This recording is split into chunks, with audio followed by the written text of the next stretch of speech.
Hello, we're Group 13, and welcome to our video on impacts of technology on nationalism. What is nationalism? It is an ideology held by a person for its own nation and what supports its interests best, independent of other nations. It's an idea that the members of nations should be in agreement with the state. Nationalism introduces some sort of superiority amongst the members of the nation, and this feeling differentiates it from patriotism. There are four types of nationalism. Ethnic nationalism defines a nation in terms of ethnicity, whereas cultural nationalism defines the nation by shared culture rather than hereditary or race. Civic nationalism represents the will of people and values freedom, tolerance, equality, individual rights, and multiculturalism. Lastly, ideological nationalism consists of revolutionary nationalism, liberation nationalism, and left-wing or the socialist nationalism. So what is techno-nationalism? Well, techno-nationalism is a way of understanding how technology affects the society and culture of a nation. It is essentially the recognition of technology's influence and relationship in regards to societal and national identity. Now, there are various instances of techno-nationalism that can be observed across many countries. For example, in Japan today, techno-nationalism serves as a motivating factor for the advancement of homegrown technologies and subsequent national self-sufficiency. We also have China that remains at the forefront of technological R&D with its Made in China 2025 Industrial Master Plan. In North America, US and Canada are strong proponents of techno-nationalism, their continued investment of innovative R&D throughout history confirming the fact. Moving on to the positive effects of techno-nationalism. The antithesis of techno-nationalism is techno-globalism, which is based on sharing global knowledge and innovation networks. It encompasses cross-border interdependency between advanced nations like the US and talent-rich emerging economies like Taiwan. Techno-nationalism is usually birthed from either technological denial and or the nation's need to be self-reliant. In the case of South Africa, during the apartheid regime, there were wide-ranging sanctions imposed on the country which forced them to adopt techno-nationalism. Lack of oil forced the country to invest in developing synthetic fuels, a bet which now paid off with the rising oil prices.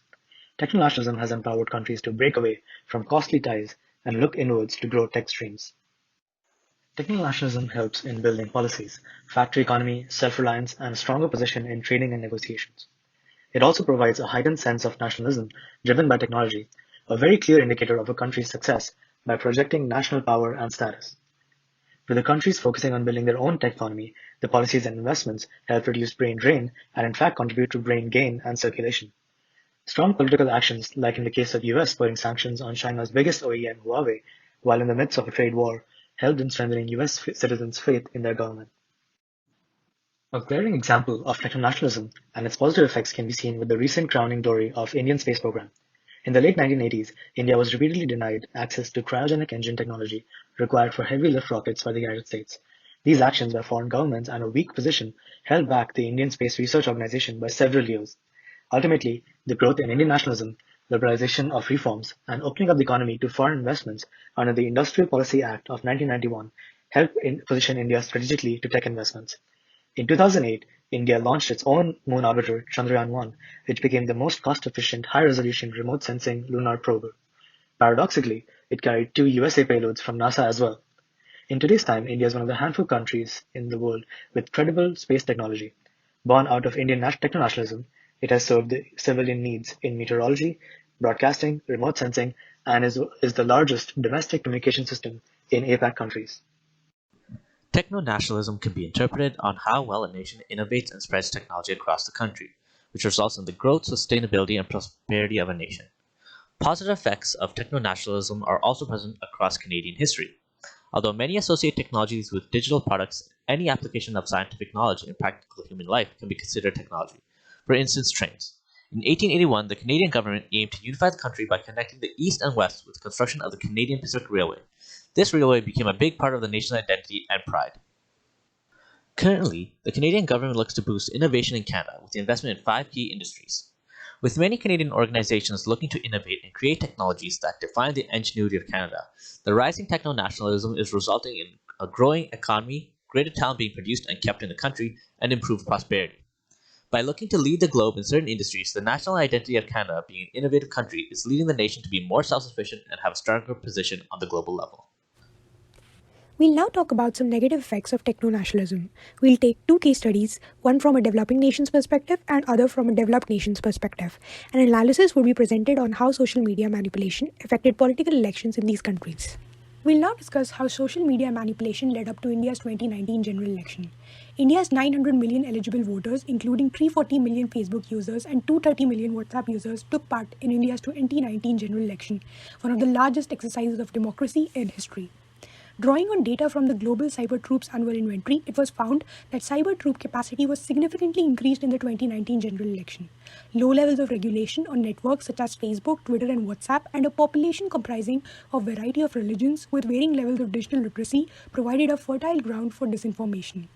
Political parties were deliberately exploiting these vulnerabilities as a part of campaign strategies. Parties were working with private firms like Cambridge Analytica to develop specialized targets. The Indian IT firm Silvertouch was responsible for building Modi's Namo app and was linked to fake Facebook accounts. HomeLogic Consulting was working with BJP and INC to utilize the power of YouTube and Instagram influencers. All these firms were helping the government to spread disinformation and manipulate the minds of the innocent general public.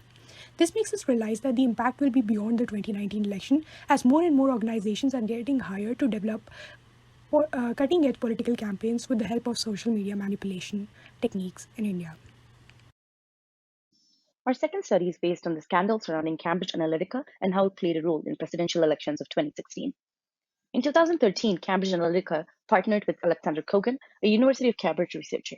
In 2014, he created an app dubbed This Is Your Digital Life. Quizzes were sent to over 300,000 Americans who answered over 100 personality trait questions, but there was a catch. You had to log into Facebook to take this quiz, which gave them access to not only your user's location and birthday, but also their likes and reactions. The whole process worked as follows. To take a quiz, a user had to log into Facebook. Cambridge Analytica was able to obtain the user's Facebook data, such as likes and favorites, as well as their friends' data. As a result, this amounted to around 87 million Facebook users' raw data mined. They later used this data in combination to the quiz data to seek out psychological patterns and create a psychographic profile of them.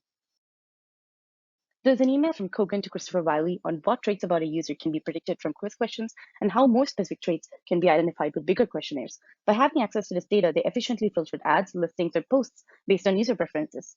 Let's take users A and B, for example. If we knew their following traits, we can see that user B is more likely to have fun new experiences with lots of people due to their high openness and extroversion, while user A might not. In 2016, during the presidential election campaign, this data was used to show results that are more probable to turn a user in favor.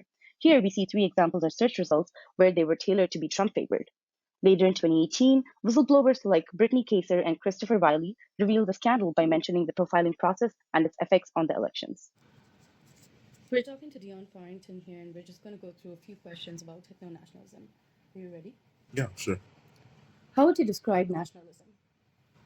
So I would say nationalism to me just means having a lot of pride and a lot of respect for your country, wherever it is that you grew up, and essentially just being someone that feels very strongly about your culture and protecting your culture and the people you grew up with. Okay. What is your view on nationalism? So I'd say it's not necessarily bad, but it can make you a bit narrow-minded, in my opinion. If you're like, it makes sense if you are very passionate about your culture and where you grew up, but being exposed to other cultures also kind of widens your view about other people, other nations, and stuff like that as well. So I'd say it can sometimes end up being a bit extreme. That's an interesting opinion. What is your opinion about effects of technology on nationalism? Also, are you familiar with the term techno-nationalism? So I've heard it before. I have an idea about what it means. I'd say, technology pretty much impacted almost every part of our lives, so nationalism wouldn't be any different. It's definitely been used in a lot of ways by nations to, increase the amount of power that they have, or the amount of influence or control that they have. So I think, especially in the cases where nationalism gets to the extreme, technology can definitely help to push that a bit further. How would you compare the situation of techno-nationalism in Bahamas, from where you're from, as compared to here in Canada? So I'd say the Bahamas is a bit, it is developed, but their technology is always a little bit behind some of the larger nations. So if anything, it was really more suppression with technology, so not providing the same kind of technology and resources to the average person, so that they didn't really get access to the same kind of education.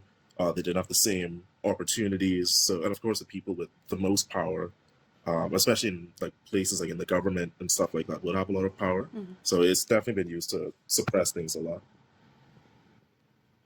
Moving forward, what is your opinion as an individual on how we should handle or control the influence of technology on nationalism?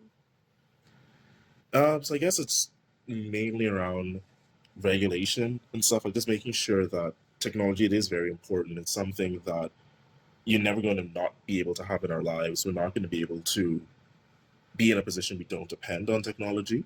But in certain cases, like say the misinformation that's being spread around, or just some of the power that some of these larger tech companies can have to help with these nationalistic views, I think it's just making regulation and educating people so that they understand what's actually going on. Thank you so much for your time today. Yeah, sure.